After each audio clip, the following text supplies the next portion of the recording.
Welcome back to your favorite St. Louis sports podcast, The Lunatics. I'm your host, Tyler, with my co host, John, with this special edition episode where we're going to talk about what we see and as priorities and what our predictions are for this Cardinals offseason now that the World Series is over.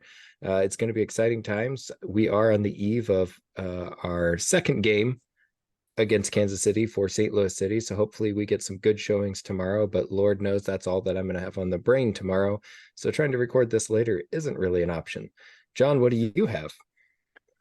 Oh, I've got lots of thoughts. The Blues had two big wins last night and tonight, so we're feeling good, getting a little bit of positive mojo going.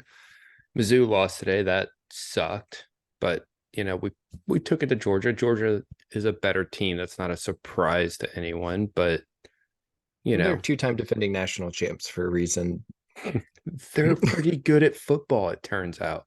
Yeah. Um, Honestly, I mean, we had a lead in the second half, early in the second half, but we kept within a score until a couple of late turnovers, really what doomed us there. yeah, that sounds about right.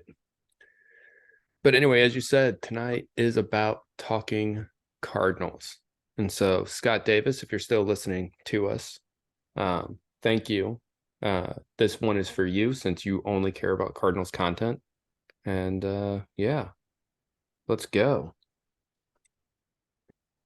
You know, so we have a glaring hole in our Cardinals roster, and everyone's acknowledged that we've talked about it, but we need pitching.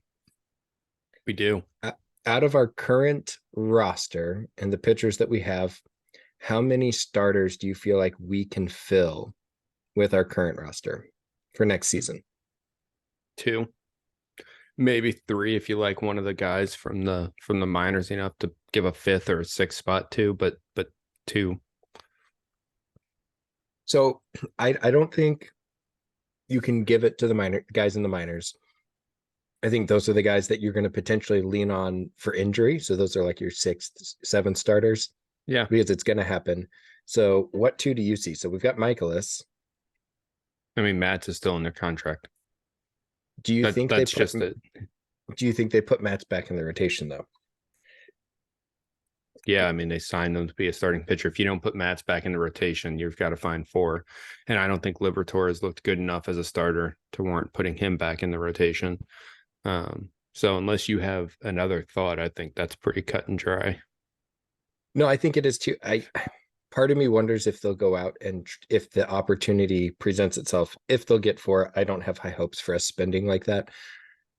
Mats is in the rotation as a starter. I don't have high hopes he makes it through a season. But Liberatore actually looked really good out of the pen in some high leverage situations there at the end of the season. And I think that's where he's going to potentially find his home long term, at least Yeah. for the foreseeable future. No, I think he's the guy out of the pen and who you can stretch out to be like the long inning relief guy. The nice thing about Liberatore is that he provides so much flexibility for you out of the pen because if you stretch him out a little bit, you can use him in the rotation, you can use him as a long relief guy, and you can also use him in high leverage situations against left-handed hitters. So there's a lot you can do with him. Um, I do think he probably stays at the major league level next year, though. I think he's shown that he can stay if used out of the pen. Um, but in addition to having to find three starting pitchers, we also have to find more relief pitchers too. So I don't know. The market is. It feels like we've realized we have to do 3 off seasons worth of work in one, and I'm not a huge fan of that feeling. I think what happened is we bet too much on guys getting better, and then when we traded away players instead of trying to extend them early, not again, granted, understanding that you have Boris clients who typically don't extend early. They wait till they hit No, the market and no, test they the did the water. So right like thing they moving did all the of right those thing for guys. where we were. But it was one of those, had you extended Montgomery before the season started, had you found a way to, that fills that void. That being Absolutely. said, where do we get them? Where are we going to find three, maybe four starting pitchers, right? We've got, I think I asked you this earlier on a podcast, right? How to list how many outfielders we had. And I think we got to what, 9, 8 or 9. See, I think you could probably get two of these positions easily filled through the free agency before you even go down the trade route, right? I mean, starting pitching depth is solid this year in the pool. So I don't know if they come out willing to spend. I think they could easily fill two of them, maybe even three. But three, I feel like is a stretch because there's a lot of teams that want starting pitching. Um, but Everybody wants starting pitching. I mean, the Cardinals wanted starting pitching the last 2 years. They didn't get starting pitching because they got sticker shock every time. And you would think, after watching the free market in the free agency in the market and what it dictates every year, you'd realize that, oh, it's always going to be a little more than we expect, and the sticker shock shouldn't still be a thing. But here we are. right. Well, and I think Mo did make comments in the last offseason that there were times, and he didn't, I don't think he explicitly named which players, but there were times where they actually felt like they had the highest offer on board. But a player accepted a lower contract to go somewhere a little bit more scenic, so to say, basically Southern California. And that's just the thing we're always going to have to deal with. But that, this is also Mo we're talking about. He's not going to say, well, yeah, no, I said I'd spend money and then instead I didn't. But He's got to keep his job. it's got a lot of work to do then. Yes. So here's my first hot take of this Okay. piece. Say it. I think we sign one top level starter. We get one. We sign some middling to lower tier starter, and we have to trade for another third for the last starter who's try to obtain a top level starter. And that's where it's going to get painful, depending on what starter they go after. Yeah, I mean, I think they try to sign one guy at the top, one guy more middle, like you said. That third starter, if they get him from the trade, I don't think they're going to go for a top of the rotation arm. I think they're just going to look for a guy who can solidly eat innings and keep you in ball games. And I don't think it's going to be as painful as you think. I know who you think is going to be traded, which is what I expected you to say with your first hot take of the night. So which is a wrong take. I'm just saying. I already know what it is. It's wrong. Here's the thing. If you get one top level starter and two mid-level guys, does that make you a contender? It gets you a hell of a lot closer. I think it makes you a contender. Because remember, to a contender, well, let's define what we're talking about. Contending. Does it make you a World Series contender? No, because you have to be dominant in all three phases at the right time to be a true World Series contender, or at least a World Series winner. You don't have to be, I guess, dominant at the end to be considered a contender going into the playoffs. But we still need bullpen help. We're not there. I actually think they're probably going to support the bullpen more through the trades versus free agency. I think they're going to try to go out and get 3 guys, and looking at the free agency list, like there's guys available.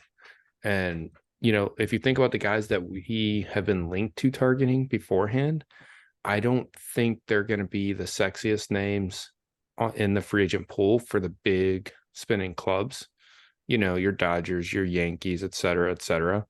So I think we've got a chance that if we come in heavy for some of the guys that we're thinking is who we're going to end up with and who we'd be happy with right off the bat, I think we can lock some of those down before guys like Shohei, before what's his name, the Japanese player Yamamoto, who's expected to also be a very expensive and lucrative buy. If we can get some of these other guys off the market to sign with us, like, early, I think we can be very successful. Aaron Nola has been highly linked to us. The Phillies sounds like still want to re-sign him, so there is that. Sonny Gray just wants to go somewhere where he's going to have fun and probably contend. And if we can get him to buy into the project, I think that's an interesting fit. Both of those guys have been, maybe not as great last year as some of their earlier seasons, but they've been consistent and workhorses, and they've kept their teams in ball games. And that's what we're looking for 2 of these 3 guys. we've gotten closer, and I felt a lot more strongly that, and I'm just gonna say it. I was a month ago was Hmm. positive we were trading Nolan Gorman this offseason. And now you're not, or you're less confident in that? I'm I'm 50-50. Okay. What changed your mind? Honestly, the emergence of Imanaga and Yamamoto, adding Hmm. two more top level Right. pitchers to the market, Right. and then seeing that Stroman has opted into free agency. Right. The free agent starting pitching market has expanded, Right. but the question for me is, are the Cardinals going to try to get two top level guys under contract, which means you're probably signing one and trading for one to become a true, like, one of the World Series contenders with your starting Right. rotation? And if that's the case, the piece that somebody's going to want for somebody like, take your pick, Logan Gilbert, or somebody out of Seattle, or if you're looking at Dylan Cease from the White Sox, they're going to. I do think Dylan Cease could be a lucrative trade prospect. And because I don't know if you saw this, but Tim Anderson was released today. They did not pick up his option. And so that leaves, I think, a bit of a hole in the middle infield for Chicago. Um, and we do have a lot of young depth there. I think one Nolan Gorman could be the trade piece for one Dylan Cease. Um, Mhm. but I don't want to see that particular trade happen. We also have a lot of guys in the minors that play middle infield and they're blocked to getting to the majors. So I could also see them, shipping two or three of them out just to get Dylan Cease. So, yeah, I think what happens is you call the White Sox, and the White Sox are going to say, "You want our young stud? We want one of your young studs. Mm-hmm. You're not giving up Walker." Well, the thing Um, is, though, it's not just one of our young studs. Okay, like we talk a lot about how we have to rebuild. We are much more, we are much closer to contending than the White Sox are. The White Sox need a lot. So, like, if we can give them a handful of, potential guys and, guys that they're confident will make the majors, and we've got some guys that are like that, I think they take it or they consider it. they consider it. I think it'll be a tough sell, especially with Dylan Cease's age. Again, if they're shopping him, they're going to take all offers. Right. Nolan Gorman sells tickets. Home runs sells tickets, and they need that as well.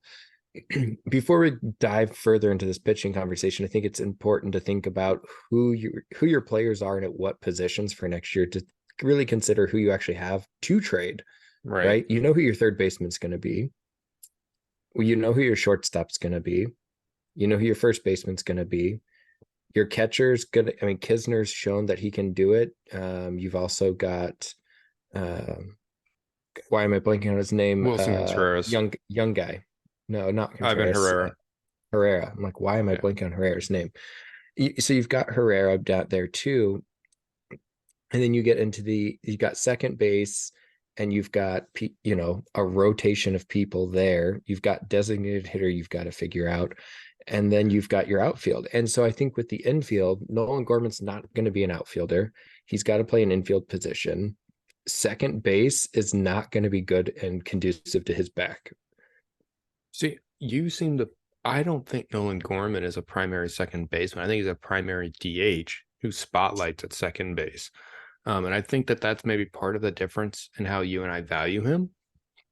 Um, that being said, we do have an issue, and that issue is giving at bats to Contreras and Corbin, when Mm-hmm. they both are honestly probably looking at being DH for like half the year.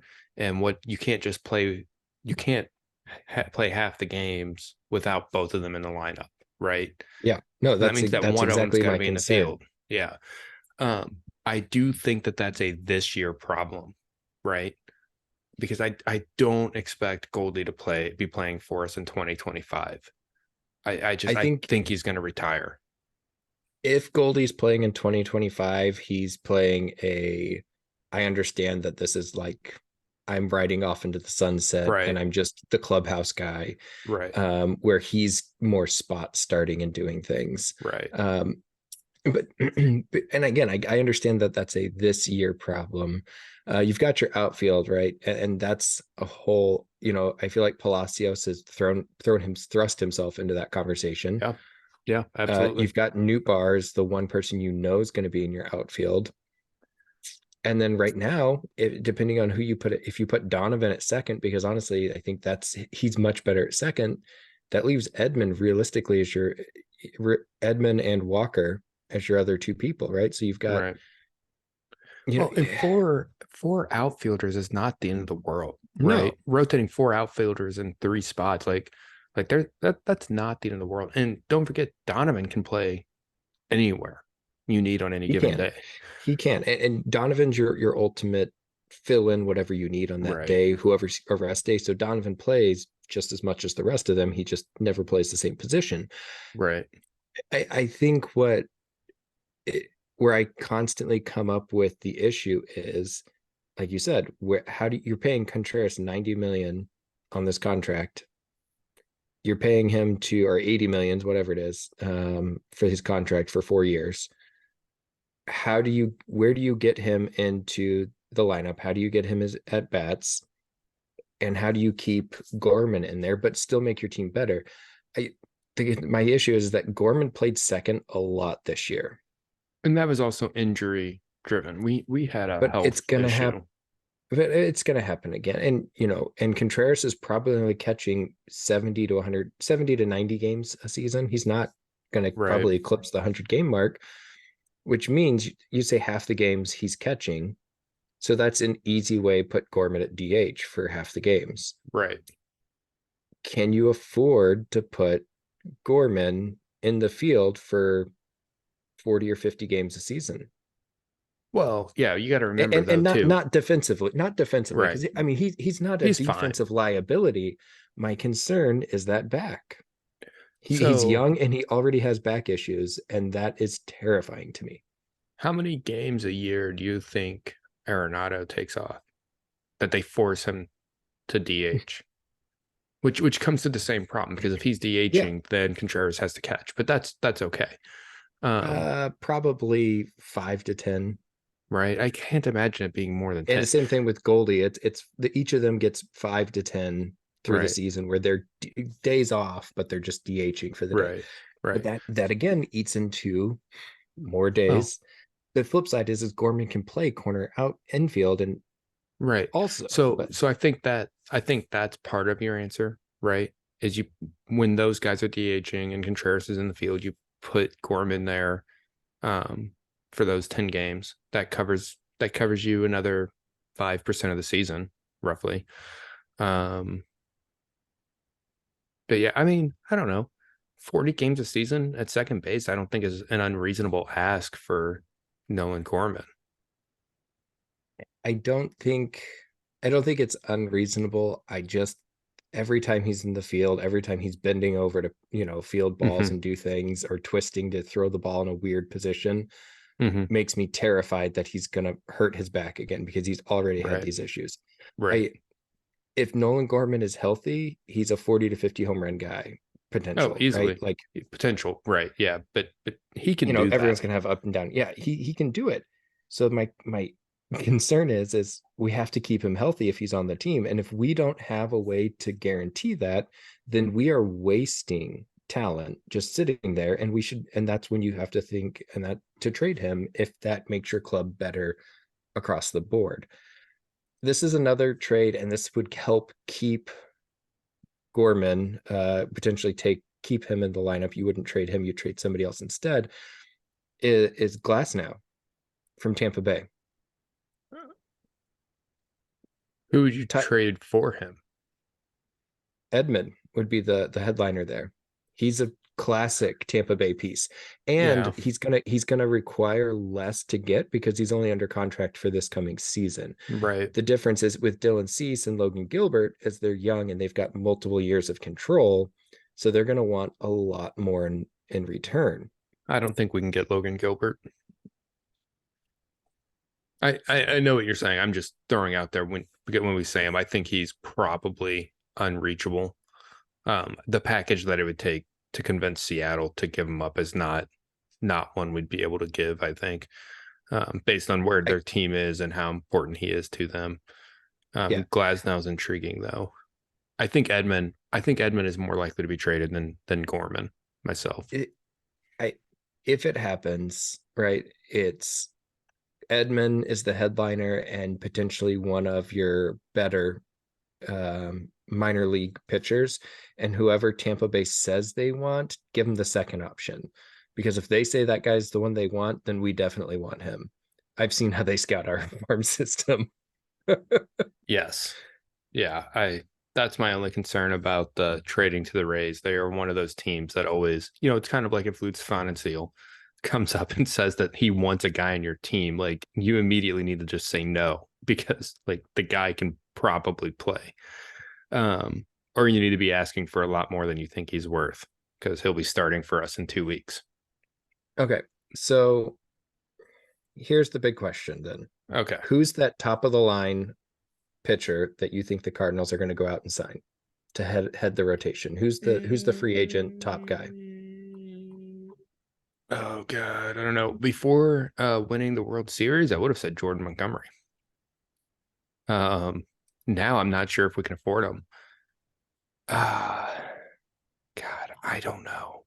I don't know. I mean, we've talked a lot about how we like Blake Snell. I I like Blake Snell, but he's not my headline. Like he can't be my headliner because he doesn't eat enough innings, right? Right. You need, yes, he's gonna be in Cy Young contention. The innings he Sure. pitches are gonna be lights out.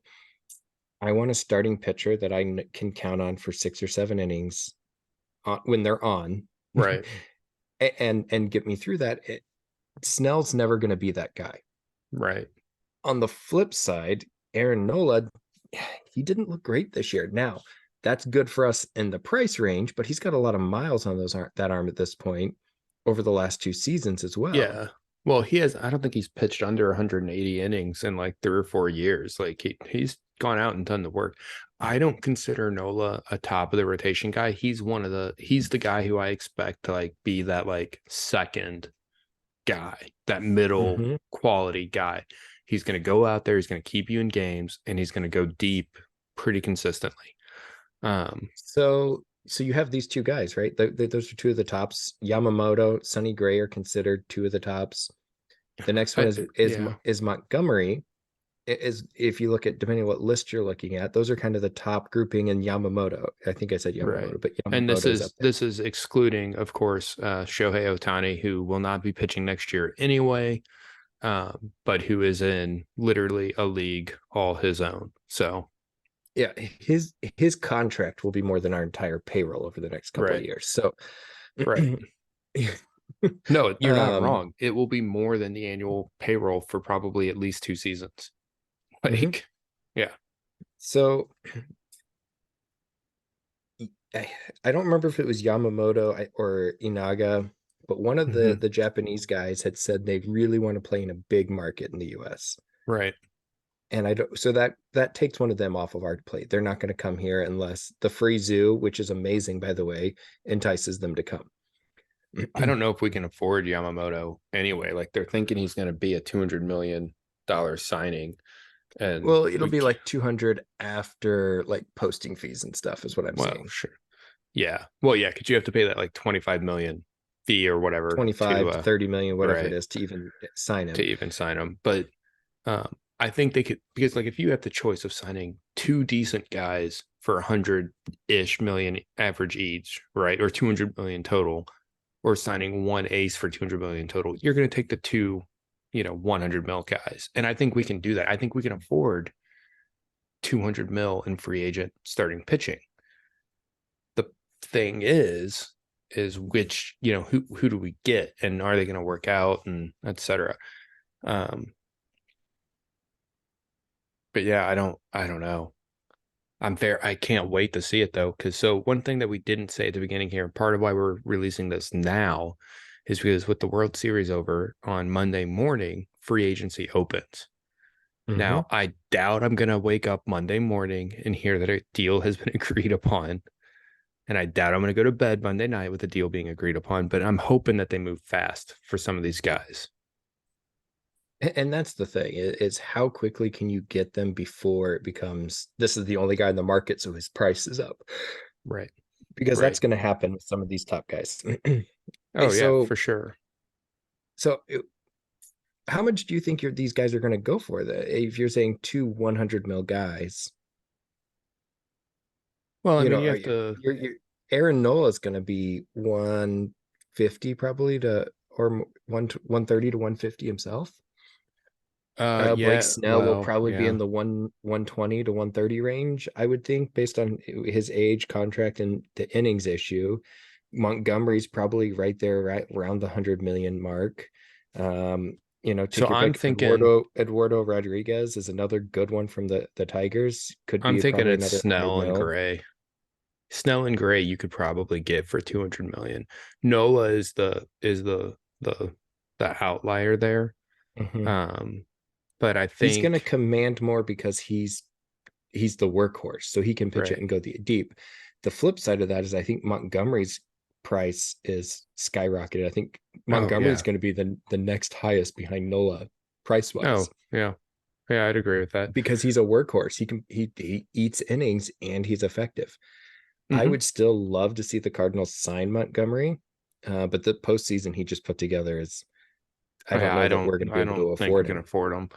But also like with Stroman and Rodriguez now available, like maybe one of them, because we were pretty highly linked to Stroman before he signed with the Cubs, right?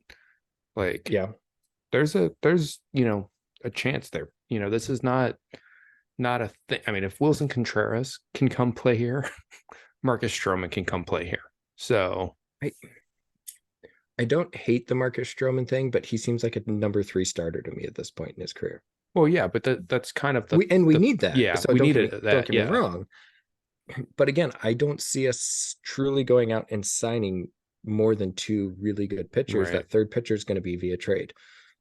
So Maybe. If you get a Snell and you get,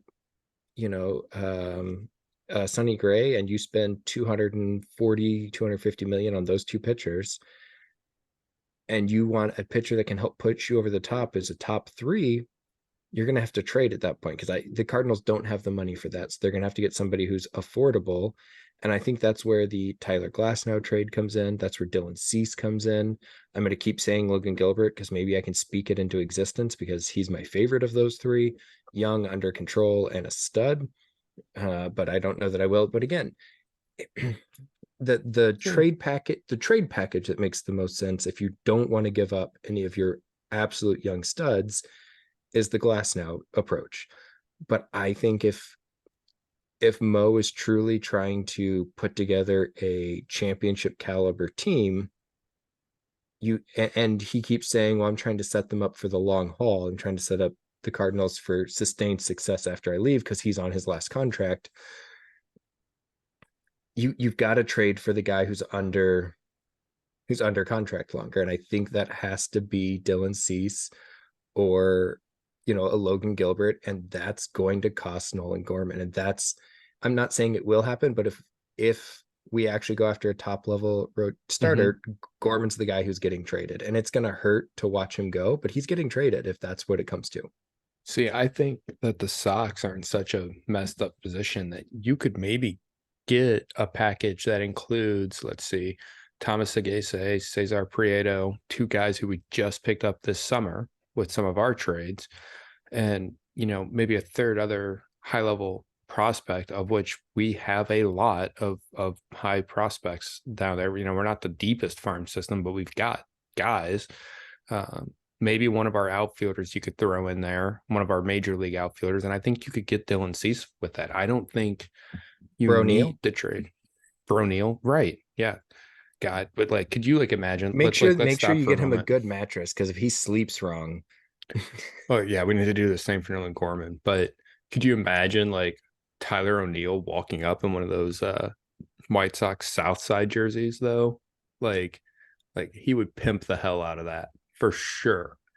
Like Oh, he would. And I'm not somebody who hates Tyler O'Neill. I hate that he He's was hurt. missing the biggest ability that you need in any major professional sport, and that's availability.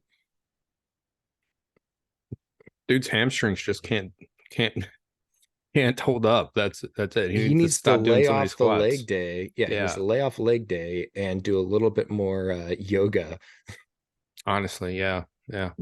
and stop Um, sleeping on that goddamn futon. for sure, for sure. Like you're not in the minors anymore. Buy a bed, dude. Get a The one mattress. the one thing that I am less confident in is who we get for relief pitching though, because I feel like you're gonna have to go through the trade market for the relief pitching because almost all of the starters that we like, um, or almost all the starters on the market are starters. All the pitchers on the market are starters. Mhm. Um, but I don't know. I don't know. I'm looking through the free agent list right now, and I'm trying to see who we think we could like. Um, and I'm not seeing many relief pitchers. There's not there. You can look through the top list. I skimmed it. There's not much out there in the way of relief No. pitching. And here's the thing: relief pitching is volatile. You could sign somebody who might be you might think you're getting an absolute lights out pitcher, Mm-hmm. and guess what? They had a 2 year stretch that was phenomenal, and now all of a sudden they just don't have it coming out of the pen anymore. And that's a thing. I do I am will always be a proponent of and a fan of not spending big on relief pitching, because relief pitching does not pit like it does not age well, if that makes sense. Very few guys are gonna pitch, or Mariano, who are gonna Well, it come out depends on what and you're looking for. You have to remember, like relief pitching careers tend to be longer than starter careers because you just got to come out and execute for an inning. yeah, And no, but if you go and you pay top dollar for somebody who's lights out this year, you're overpaying. well, And okay, those are the that's guys. fair. That's fair. and and that's my issue is if you should never be spending top dollars on relief pitchers, because if you're spending top dollar on relief pitcher, you're probably paying for 1 or 2 years of like amazing work where their Well, value, they're paying up here and their value's really down here. I And don't really Brett agree Cecil, with that overall assessment. I'm just saying that like there's a lot of like guys that can be effective out of the pen. Um, and I don't necessarily like I don't like I know like if you look at a lot of the rosters that are out there with good relief pitching, like it's guys who have been around for a long time doing it. They know how to execute their like few good pitch sequences, and you pull them out in the situations where they're going to be successful. And then you've got a few guys where it's like, yeah, we're already losing this game. So like we just need you to go out there and throw 40 pitches and get through a couple of innings so that way this game can end. Um, that's all I'm saying there. The oh, one name that again, does jump out to me on the list, though, and I don't think we're going to sign him because he wants to be a closer and he wants that top dollar that I don't think we're going to be able to pay, and that's Josh Hader, who is the very clear, I think, probable best relief pitcher in this free agent class. but even he was not been as dominant the last couple season and a half, two Not since he seasons as he left the was Brewers, previously. no. And even He, that last season right before he left the Brewers wasn't as dominant that season before yeah, the trade happened. They went to San Diego, if I remember right, and San Diego was hoping that change of scenery would flip him around, and they traded their struggling closer back to. They were both kind of hoping changes of right. scenery would benefit them both, and it worked out okay for the Brewers, but not so much on the San Diego side. But again, what has worked out for San Diego? $50 million loans. Yeah, don't even get me started on that. You know, if this had worked, if they had made it deep in the postseason this year, we'd have been like, you know what? Good for you guys going for it. You overstretched a little bit, but you went for it and it's paying off now. Like, yes. The And it's 97 Marlins. yeah. So the 97 Marlins were that team. They went out and bought a championship. and then dismantled it in the offseason. And you know what? Cardinals were actually one of the winners from that, because if you don't remember who had the game-winning hit in Game 7 of that World Series, guy by the name played shortstop, Edgar Renteria, who then Hmm. came to the Cardinals because they were dismantling the team and Right. played shortstop for us for a while. Right. That 97 Marlins team was solid though. The '03 team was Um, stacked too. yes, it was. Yes, it was. And then they just, I mean, absolutely opened up shop again in '03 Right. or after that World Series. Yeah, that's So, I mean, you can buy a championship, but what we're looking for here isn't buying a championship, right? We want to build a sustained winner. well, and that's the other issue is that we realize that we have no when you have no depth, like and like seriously no depth. Like this is like these teams that realize that they have one good hitter in the lineup type of thing, right? Like like that's an almost impossible hole to crawl out from.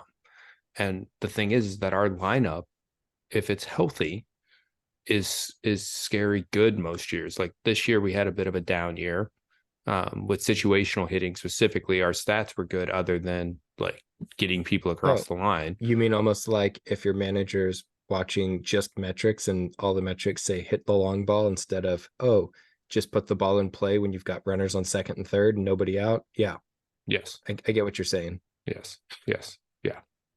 Couldn't have put it better myself. Um, but I don't know where I was going with that. Oh yeah, rebuilding the whole team. Basically, a lot of work to do. Not enough time. Not enough talent available.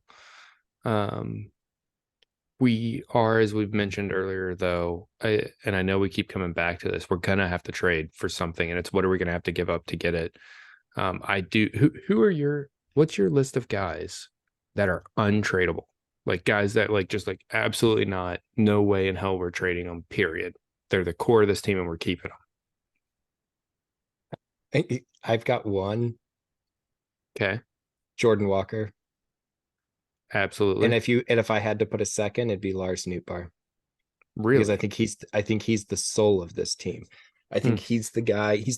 Not only is he a good player, he's that clubhouse guy that we Right, need, and I think long term is going to be the clubhouse leader of this team. right, right. Well, Those are and my two then guys, and then from there, my next level, I've got two guys. I've got Mason Wynn and Nolan Gorman right below them, okay, and then the guy right below them is Donnie, I am Brendan Donovan. surprised you got this deep without mentioning Nolan Arenado. Oh, I mean, like, here's the thing, and I love Arenado.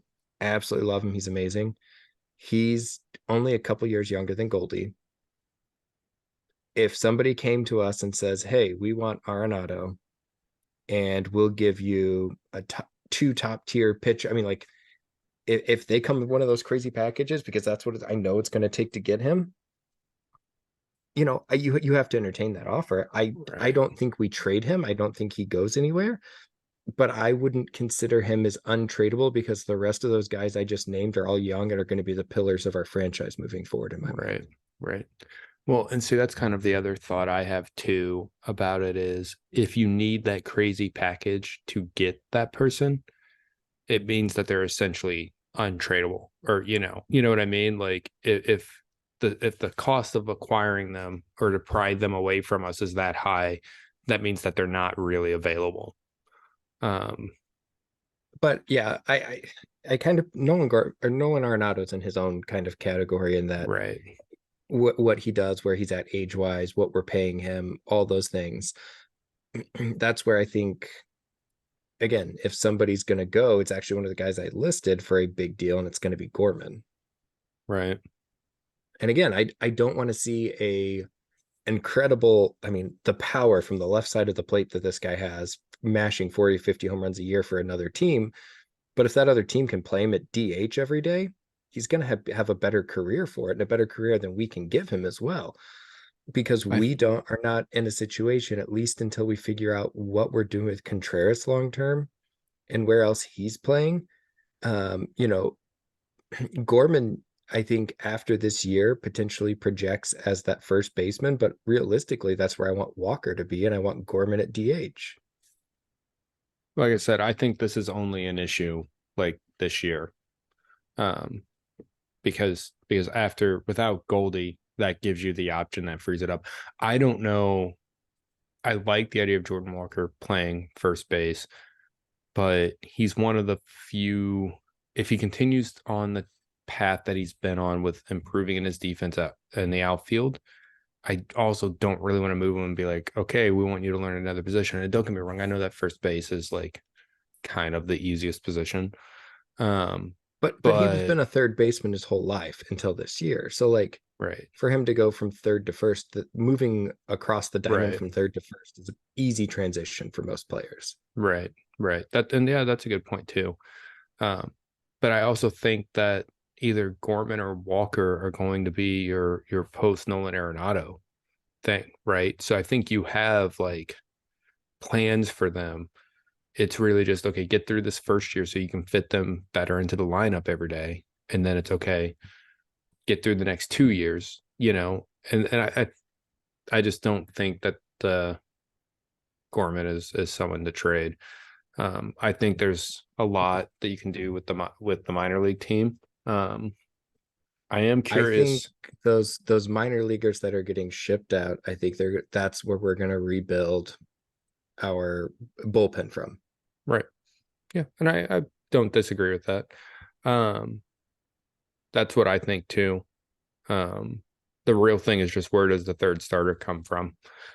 And there are guys too. I mean, if you look at our top prospects rankings, most of that list, if I can find the tab I had it open in, there it is. Most of that list is pitching. So if any of those guys are ready for um the majors, like that solves the problem. For example, Tink Hence is projected to be major league ready next year. Gordon Graceffo was expected to be major league ready this year. There's a few other guys like that that are expected to be there. So, I mean, we could also fill some of that in. We don't necessarily have I to didn't be, mention him earlier, but Tinkens is another untradeable for me. yeah, that's fair. That's fair with that. I agree. He in all of my like trade expectations for these minor league guys, it's not him. And we have a lot of pitchers, and I could see us moving on from some of these pitchers Mm-hmm. as part of it, like you give us a good pitcher and we'll give you a possible one that you can develop. I could see that being part of it. Not like the Michael only McGreevy's the thing, other but one. It's going to be Michael McGreevy or Gordon Graceffo if they're packaging a good prospect that's close to major league ready with somebody like Edmund for like a Glass now or somebody. Or right, if Dylan Cease is the guy, one of those two pitchers is going for Dylan Cease, right, right. guaranteed. Maybe Well, both. well, we also have Dakota Roby, we have Cooper Hurpy, um, Sem Reverse. Like we've got guys down there. Um, once you get past McGreevy, it's kind of a little bit more as the pitching depth is not as good yet. Um, but there's other guys down there. But yeah, so I do think I think that one of those guys, if not several of them, could break with the major league team next year, right? And if they're not fully there, that's fine if you are confident that they're at the spot where they need major league, playing time to continue to develop. Um, because part of what we're trying to do is we're trying to get back this year. I don't think the goal is win the World Series. The goal this year is get back into winning the division and into the playoffs and try to set yourself up to be a truly contending team in 2025. I I get that. I have a hard time with it. I feel like especially after the year we had, I deep down in your heart, right? We're not going to come out of spring training with anybody expecting us to win the World Series. Sure. With that said, I do expect them to be a completely different looking team.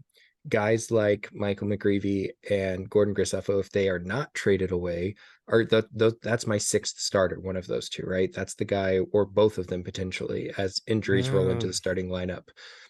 Um, the okay. Ink Hence, I see coming in to be that high leverage bullpen arm partway through the season. Could And I be. see that's where he gets his, and the guy has electric stuff. Yeah. He's not quite there ready. I don't feel like to be a full-time starter, but I Hmm. do feel like he's going to fill a hole down the stretch for this team in the bullpen if as long as he's Right. healthy. And I think that's going to be a huge lift for this team. But where else? I mean, Jojo Romero is going to be there. He pitched really well down the stretch. He's proven that he can do Dude. it. So I mean, like, we do have a couple of guys still there that are good. Maybe not great, but they're, I mean, solid bullpen arms. We just have to backfill that. Right. Well, and the problem is like, okay, so Verhagen opted out, right? Hmm. So like we know we have to replace him. Um, I would love to replace Dakota Hudson. Um, but He's we're another guy probably who gives you keeping him, so much flexibility. right? And And honestly, when he's on, he is so good. And that's why it's so frustrating watching him is because he's not, and not everyone has bad days, but like he has like no like consistent level. He's either up here or he's down here, the problem is That's he's just only up here about 30% of the time, and he's down here the other right. 70. Because even if we're Well, 50-50, I could get well, by with that. Wayno once said, he goes, okay, you can divide your games into three types of games when you're a pitcher, right? You've got your games when you're coming out about 30% of the time and you're just straight dealing and no one can hit you. And then another 30% of the time you go out and you're just really, really bad. And you're just bad. That's all it is to it. And then the rest of the time, the last 30 to 40%, you're somewhere in the middle. And it's about grinding those results out. And that middle part is the part where we don't see for Hudson. Hmm. But then the other question is Andre Palante, 2 years ago was a stud for us, right? And then last year just, was unwatchable. So we're going to need him to take a step at least closer to where he was in 2022 as well. Yeah. Um, and then we need Helsley to step up again too. I mean, obviously, Helsley will be in the bullpen, and even if he doesn't quite have his touch as the closer and somebody else takes that role, he will still be a decent high leverage guy. right. And What I Gallegos, would be, Gallegos had a good year this year too, and compared to where Gallegos he's is, been. yeah, Yeah, and he's he'll fine. be fine. Here's a thought, and this isn't bullpen related, but I know we've talked Okay, a lot about starting pitchers. So we both agree the bullpen's going to be the biggest question mark. We're going to get some big names. sure. Do you see us getting potentially shell shocked by the market, signing one big name, but then signing a middle name? But I've thrown this middle name out here before, but I'm going to throw him out here again. What if we go out and we sign somebody like a Blake Snell, somebody headline, or Jordan? Maybe we spend the money, we bring Monty back. Okay, And again, I feel like Snell is more of a top of the rotation ace guy than Montgomery is sure. as far as in the postseason. But I mean, Montgomery also just proved me wrong on that because he just went absolute lights out through the postseason. Right. Okay. But what about my prediction is that we're going to get one of those guys up at the top, one of those top 4 or 5 pitchers. Okay. We're going to sign one. The Okay. second guy we're going to get is going to be somebody like Michael Waka, Yeah. I see and then Michael. we're going to See, trade for that third pitcher. I see Waka as the third guy myself. So whenever I say like I think we can get three from the um, free agent class, that third guy is Waka to me. Like is actually Michael Waka. Um, so and let's not forget like Lance Lynn's on the market now too. He hates Lance us and Lynn would does never come not. back. He's never coming back, which breaks my heart because I loved I know. Lance Lynn. I I was still like, love Lance Lynn, like if Lance but Lynn knew how much the fans loved him in St. Louis. oh, I think he does know. I just think he hates the front office that much more. Right, right, right. But what I was getting at is so like there is definitely a group of guys that fit into that aren't going to move. Those are the guys that are normally going to sign last, right?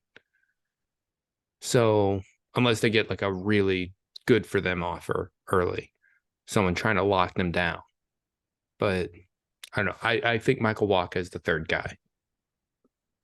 And again, if we went out and signed 3 pitchers and didn't have to dismantle our roster in the process, I'm cool with it.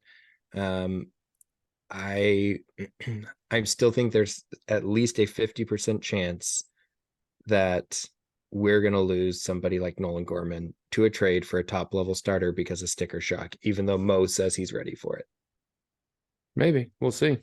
You got to remember, like, the fans stopped coming up. I mean, we are committed fans, but when, you know, we know that if we want to send a point to ownership, we have to stop coming in. And that's what the fans did this year. I mean, you and I went to 2 games in September and it was dead. And we got good tickets for really cheap, like really cheap. Yeah. And I mean, we got to watch the Reds beat us by 20 runs. So, yay. Yay, us. Sad. Yeah. They didn't hit 20, though. They only scored 19 that game. That's true. That's true. Good thing we don't shake on bets sometimes. Or record them. I think it's going to be interesting. I think it'll be, again, I think there's going to be that quote unquote puke point trade that we're going to hate and we're going to lose somebody. And again, my money is still on Gorman, and I know you hate that. Honestly, I hate that because I don't want to lose Gorman. It's not just that I hate it. It's the stupidest fucking take I've ever heard. You keep saying that, but I think that's what's going to happen. All right. Put your beer where your mouth is. All right. I'm not making another bet with you right now. It's bedtime. I said there's a 50% chance. So I'm not betting on that. I'm done betting on this shit. What I am telling you is when Gorman You're done losing. When Gorman does get traded this offseason, I'm going to hop on this. The first thing I'm saying when we open that next episode is I'm going to make sure everyone remembers that you'd said that this was the stupidest fucking take I've ever had. And when are we considering the end of the offseason? Because I'm going to put it in my phone. I'm going to put it in my phone tonight. Spring training. The start or the end? Is the end of the offseason. So between now and spring training, I think is like the start of spring training or the end of spring training? The start of spring training is the end of the off season. Good enough for me. But what I'm saying is if we go out and make a trade for a top level starter, it's going to be Nolan Gorman. Right. Not when pitchers and catchers report, when the hitters report. Correct. Okay. Correct. Okay. The true start of spring training. Because the catch to that is that there's a lot of times some last minute trades because pitchers show up and then realize that they're like, oh shit, I was out of shape and I just blew out my forearm. Yeah. Okay. So are we deciding this is like the first game we play? Or we like when practice starts? See, you're getting way more into this than I am. Because I'm going to call you out on this bullshit in 6 months. 4 months. You can play it back when I said, 50% chance, and you'd be like, look, this is blah, blah, blah. Again, 50% chance, my friend. Yeah, it's funny how when you might lose, you talk about this 50% chance, but then 3 minutes ago, you were like, I'm going to get on here the day after he's traded and tell you. Oh, I am. But you're the one who said it was the stupidest fucking take. 50% chance. I said I'm going to do that because you called me out and said, this is the stupidest fucking take I've ever heard. It is. That's why you're getting called out when it happens, not because of anything else. So wait, it's going to happen. And I just want you to know that I'm going to get the notification. It's going to ding across my phone, and I'm not going to say a goddamn word to you. And I'm just going to wait. Just going to let it sit. And honestly, I'll probably see it before you because I have no life. But the other thing is if Nolan Gorman is traded, that makes you arguably as smart as Mo, which is not a place I would want to be. So fuck yourself. You know what? I would like to say it makes me smarter than Mo because I'm predicting his shitty moves ahead of time. I've said a lot of good insults, I think that's my favorite one I've said on this show. I have nothing else to add to this conversation tonight. I've You know said what? it all. It's fine. It's going to be an exciting off season. We're obviously going to be touching on stuff as we get through the off season. We'll be discussing it, and if slash when Nolan Gorman gets traded, we'll get to have another fun conversation around that. But with all that being said, make sure you are liking, commenting, following on our video. Be sure to comment on whether or not you think there's a chance Gorman may or may not get traded in the video, or if you agree with John that it's the worst thing you've ever heard and that I'm an idiot. I disagree. I'm at least slightly smarter than Mo. With that, I hope everyone has a wonderful week. Let's go City tomorrow. Let's win this game and bring the series back home to close it out against Kansas City. All in. Stan Kroenke, we hate you and good night.